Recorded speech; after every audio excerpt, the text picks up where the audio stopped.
everyone, welcome to another Something Bad Thursday. Apologize I had to delay this video. Unfortunately, I was pretty busy over the weekend. I've been having some of the similar issues that I've been having before with the sound, but hopefully it should all be good now.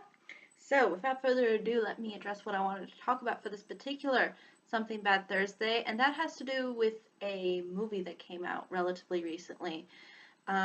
And that is Suicide Squad. And I think it's sort of appropriate to put it in this category, um, not only because it has bad guys as the main centerpiece of the story, but it also has a lot of bad moments to it and also kind of a lot of good points to it. So it's kind of a so bad it's good kind of a film, at least for me.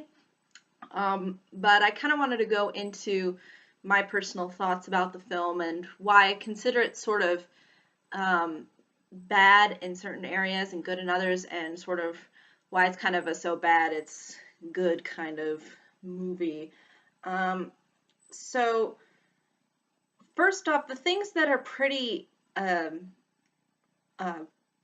not as good, or really, I guess you could say the worst points of this film, have a lot to do with the way in which the film is sort of edited down. It's very choppy and sloppy in areas, and it's almost to the point where it doesn't seem like that they were trying to do anything really stylized with their editing. It was more so that they just kind of cut quick to things, and then they'll add in music at certain areas where you feel like, why would this song even be in there? So there's a lot of things that they try to do to make it seem stylized, but it kind of comes off very clunky, and at points, uh,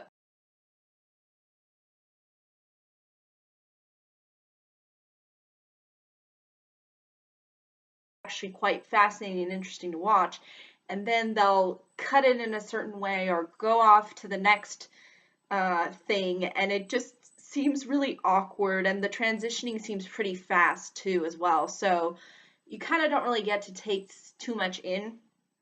And I think definitely that was probably one of the weakest aspects of this film, was the way in which it's overall structured, as far as the way they chopped scenes up and with the editing overall. The other really bad thing about this movie, unfortunately, is its plot, because its plot is really not all that interesting, and you're not really overall, I think, um, invested in what's going on, unfortunately. Um, and this kind of has to do with the fact that you you kind of get a sense of what's supposedly going to happen. There's not a whole huge amount of people that at least die within the film as well. So I think that's also something that kind of limited its kind of stakes as far as a film is concerned, because everybody pretty much lives, there's not really somebody who, I mean, there may be one or two people, but it doesn't seem like it fully fleshes out to the point where you could see someone significant, getting maybe hurt pretty bad, or, so you don't really feel the tension, I guess, from their mission, because if somebody significant dies, like earlier on, it shows you sort of the severity of the situation, and the plot kind of progresses a whole lot better if they do it that way, but they kind of don't really go into that area. So I think that was definitely a missed opportunity, and would have allowed for people to be a lot more invested within what was going on. Um, Also, I think the fact that they made it so high stakes without really, um, again, backing it up with having certain characters get knocked off somehow, or at least having certain characters have some kind of, um, you know, significant weight put on them. I mean, yeah, there are points where they're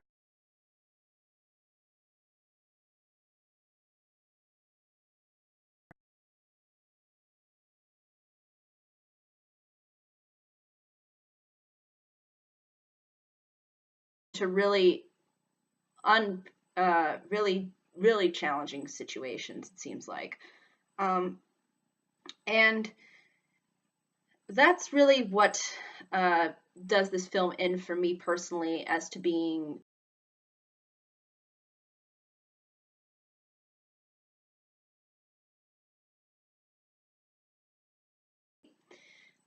I think what disappointed me about this film is there was not enough baddies, and in particular one baddie, which in this case was the Joker. They did emphasize him within the advertisements, and it seemed like they cut a good chunk of his presence on the screen. And I think even the actor was really angry at that they cut a lot of his performance out of the film, which is unfortunate because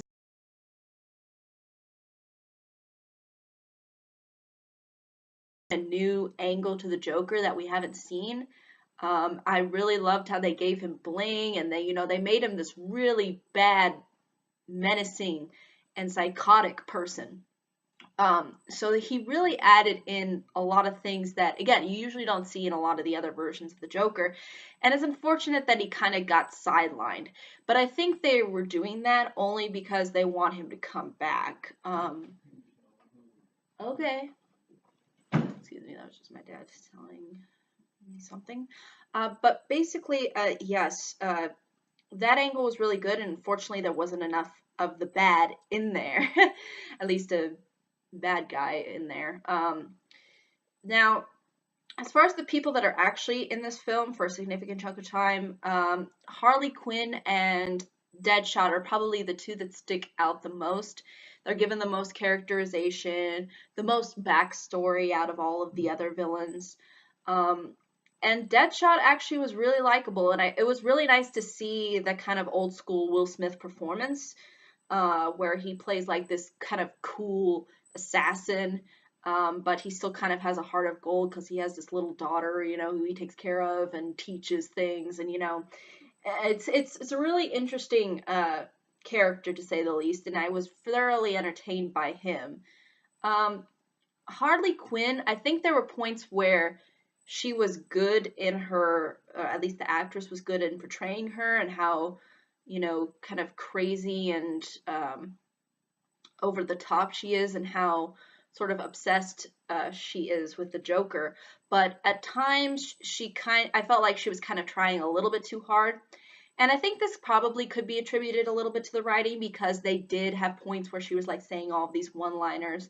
And at certain points it was funny, but I think at times they kind of overdid it a little bit, and it made her less enjoyable of a character to watch.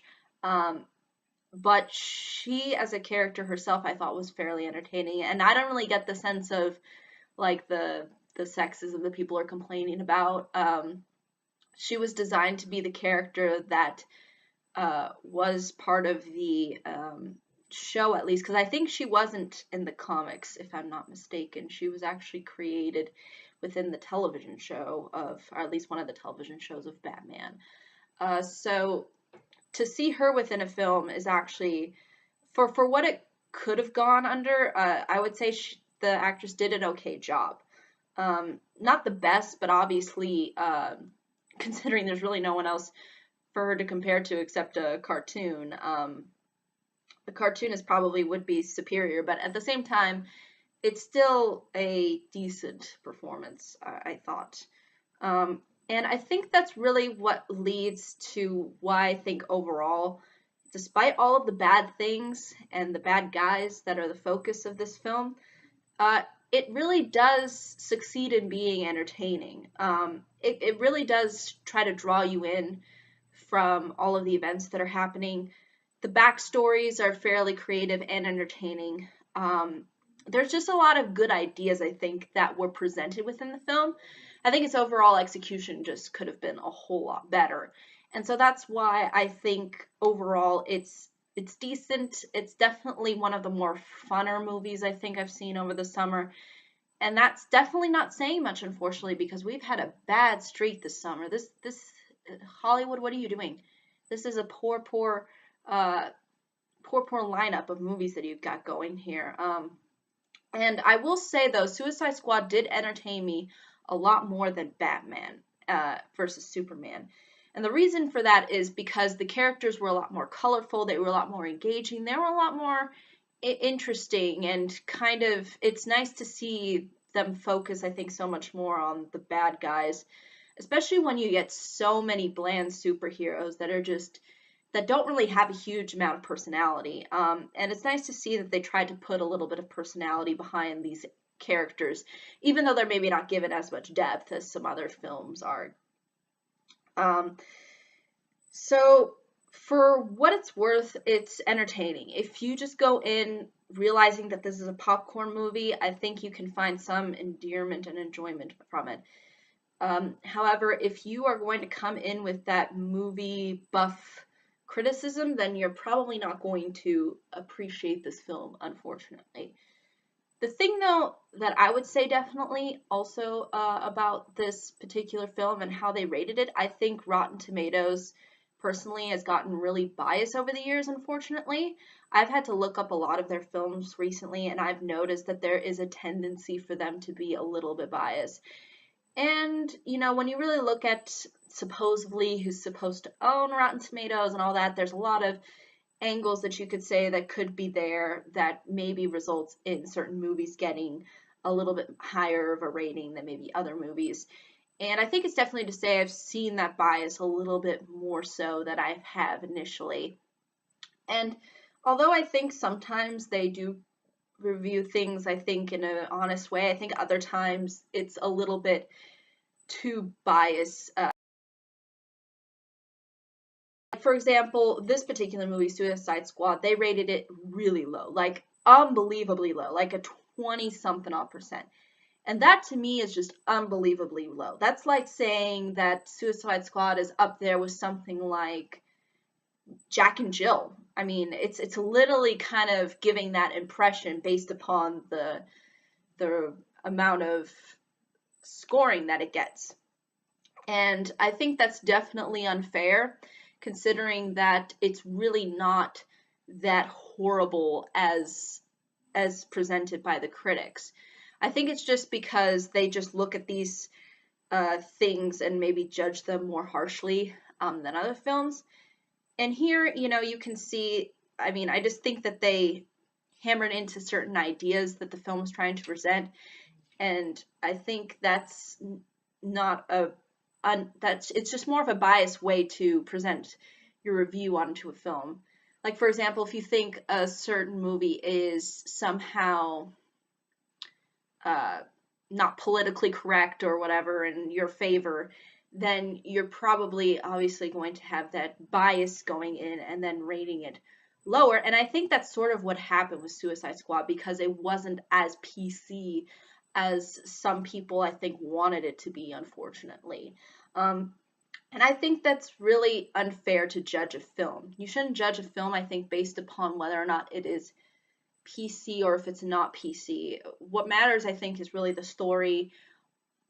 Everything that encompasses the film is, I think, what ultimately should matter. And this wasn't as poor of a film as I think the critics are making it out to be. It's not fabulous. It is nowhere near a 90%, but I think definitely in the C range, or even maybe the D range, is, I think, good for a score as far as this film is concerned. But looking at it as like a 20 something is, I think, very, it just seems very biased to me. And when I see these reviewers who go on about how it's not PC here, it's not PC there, you know, it just shows you the level of bias. And it's the same thing that goes with Ghostbusters, because people did not go to see Ghostbusters, the new Ghostbusters movie. They thought that movie was terribly orchestrated, for the most part, from what I've heard from people. And nobody really went and saw it. And apparently it got all of these high praises on Rotten Tomatoes. When I watched it, I thought it was completely horrible, a forgettable mess, but it still got a C. And I'm thinking to myself, this is not a C movie by any stretch of the imagination. But I could see why maybe some people would think it's on that level, only because maybe they thought it was going to be a lot worse than what initially came about from it. And I will definitely say that it did do that for me. Like, I literally thought it was going to be on the Jack and Jill level, but it really wasn't. It was a little bit higher than that, but it's definitely not, I think, C, uh, almost up to B quality. I think that's what they were going with as far as their rating system, at least with Rotten Tomatoes. That was their rating system for this film. And it seemed like there were a lot of critics over the board that were saying how good it was. But I think top critics in particular did not care for it either and gave it, I think, a more accurate rating as well. So, again, you know, you could argue whether or not there's a bias here, but I think when looking overall just at how bad or how good a movie is, I technically try not to go into the routes of what Rotten Tomatoes or any of these other online criticisms or online critic blogs or whatnot have to say, only because, again, I like to give my own personal opinion, and also because, um, you know, I like to judge a movie for myself and not just what uh, I judge it for what it is, not really what maybe I even want it to be. So, yeah, I think that's really, though, my honest thoughts on it. I mean, it's a bad movie in certain respects, and you can argue that, I think, but at the same time, I don't think it's as horrible as people are making out to be. And it's kind of good to see a bad